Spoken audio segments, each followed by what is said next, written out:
Hello दोस्तों, आप सभी का हमारे इस वीडियो में फिर से स्वागत है।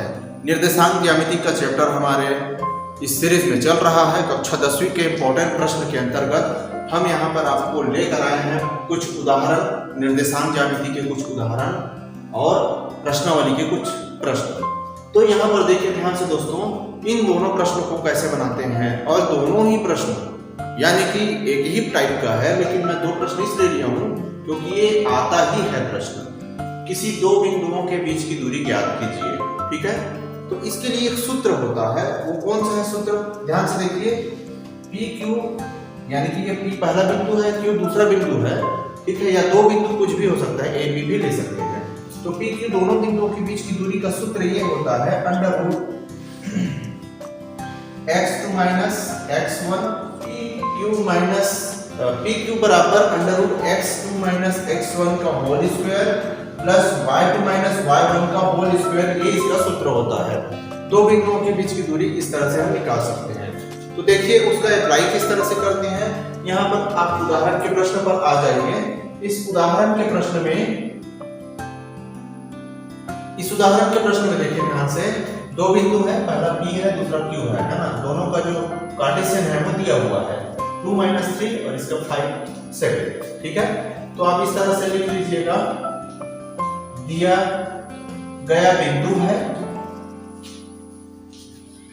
P मतलब कितना है 2 - 3 और Q का मान कितना दिया हुआ है 5 - 7। ये दो बिंदु दिया हुआ है, ठीक है। जिसमें मैं आपको बताया था इसके पहले वाले वीडियो में, अगर आपने हमारा ये इंट्रोडक्शन वाला वीडियो नहीं देखा है कार्तीय निर्देशांक का, निर्देशांक ज्यामिति का, तो उसका वीडियो मैं लिंक डिस्क्रिप्शन में दे दे रहा हूं, उसको आप जाकर देख सकते हैं। यहाँ पर देखिए x1 का जो वैल्यू है वो कितना है, x1 की जो वैल्यू है वो है 2, ठीक है। और x2 की जो वैल्यू है वो कितना है 5। ये समझ आ रहा होगा, ये क्योंकि ये x के वैल्यू है, ये y की वैल्यू, तो x1 बराबर 2 है, x2 बराबर 5 है। उसी तरह से y1 बराबर यहाँ पर क्या है -3 है और y2 बराबर क्या है -7 है। इस वैल्यू को ध्यान से रखिएगा दोस्तों, नहीं तो फिर वो सूत्र पूरा कुछ काम नहीं आएगा।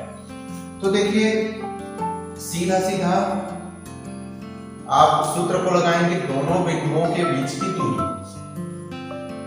के बीच की दूरी बराबर, यानी कि हम इस तरह से लिखते हैं P Q is equal to under root x2 minus x1 का whole square plus y2 minus y1 का होल स्क्वायर। समझ में आया।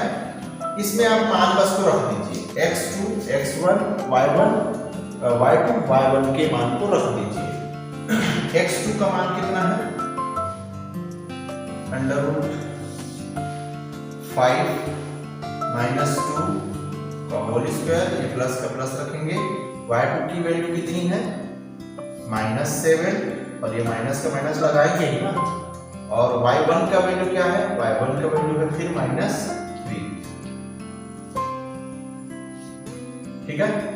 ये -3 हो गया और इसका स्क्वायर हो गया, ठीक, ये वाला स्क्वायर।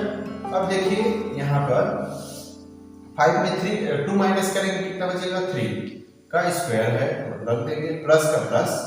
यहाँ पर -7 कोष्टक में अगर हम हल करते हैं तो -7 ये वाला, तो माइनस और माइनस का क्या हो जाएगा +3 और इस पूरे का वर्ग कर दीजिए सीधा सीधा, ठीक है।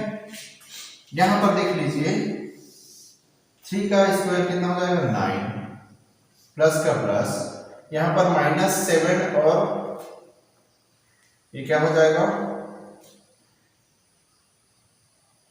-7 और +3 करेंगे तो कितना हो जाएगा, ये हो जाएगा -4, ठीक है। -4 होगा, स्क्वायर हो जाएगा। यहाँ पर और आगे बढ़ेंगे तो ये क्या हो जाएगा 9 प्लस -4 का स्क्वायर करेंगे कितना होता है 16 होता है, ठीक है। +16 में आएगा ना, क्योंकि किसी भी माइनस वाले वैल्यू को अगर आप स्क्वायर करते हो, वर्ग करते हो, तो उसका आंसर प्लस में आता है। अब यहाँ पर देख लीजिए इसका जो वैल्यू है वो कितना हो गया 16 और 9 कितना हो जाएगा 25। अब आप इस वैल्यू को क्या कर सकते हो, अंडर रूट 25 को हम इस तरह से लिख सकते हैं 5 का स्क्वायर। 5 का स्क्वायर यानी कि स्क्वायर और स्क्वायर रूट कट जाएगा, हमारा क्या आएगा आंसर 5 इकाई।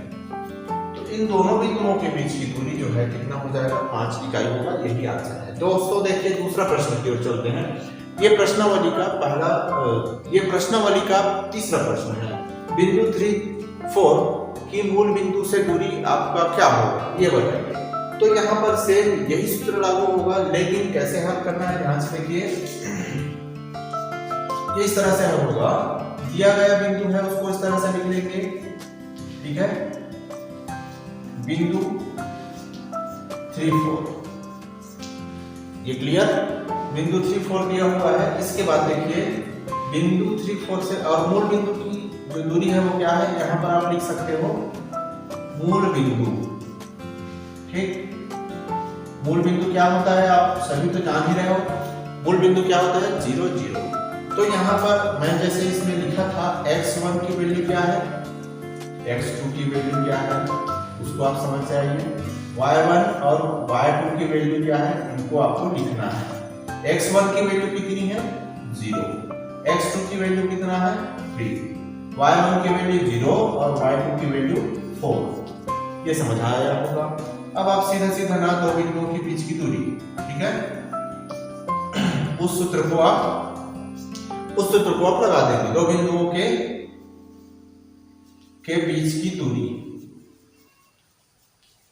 है ना, बराबर क्या हो जाएगा अंडर रूट, ये सूत्र को हम लगा लेंगे x2 माइनस x1 का whole square plus y2 minus y1 का होल स्क्वायर। ये सूत्र लगाएंगे तो यहाँ पर आपको स्पष्ट दिख रहा है x2 की वैल्यू कितनी है, x2 की वैल्यू 3 माइनस x1 की वैल्यू कितनी है 0 होल स्क्वायर प्लस का प्लस, y2 की वैल्यू कितनी है, y2 की वैल्यू है 4 माइनस का माइनस, y1 की वैल्यू कितनी है 0 इसका होल स्क्वायर। तो यहाँ पर देखिए क्या हो जाएगा 3 का स्क्वायर यानी कि ये लिख दीजिए, ठीक है 9 होता है, अगले स्टेप में लिख देंगे प्लस 4 का स्क्वायर कितना हो जाएगा 4 माइनस 0 का स्क्वायर यानी कि 4 स्क्वायर लिख सकते हैं। तो यहाँ पर देख लीजिए ये क्या हो जाएगा 9, 3 का स्क्वायर 9 प्लस 4 का स्क्वायर कितना हो जाएगा 16, इसका भी वैल्यू वही आने वाला है r, ठीक है। 16 गुना 25 हो जा रहा है, जिसको आप कैसे लिख सकते हो अंडर रूट 5 का स्क्वायर। तो स्क्वायर और स्क्वायर रूट कटेगा, हमारा जो आंसर है वो कितना आएगा 5 इकाई आएगा। ये दोनों का आंसर है और इस तरह का प्रश्न जो है पूछा जाता है। तो दोस्तों यहाँ पर अगर हमारे चैनल पर नए हैं तो सब्सक्राइब जरूर करिएगा और आपको वीडियो अच्छा लगा होगा तो एक लाइक जरूर करिएगा। थैंक यू दोस्तों, जय हिंद।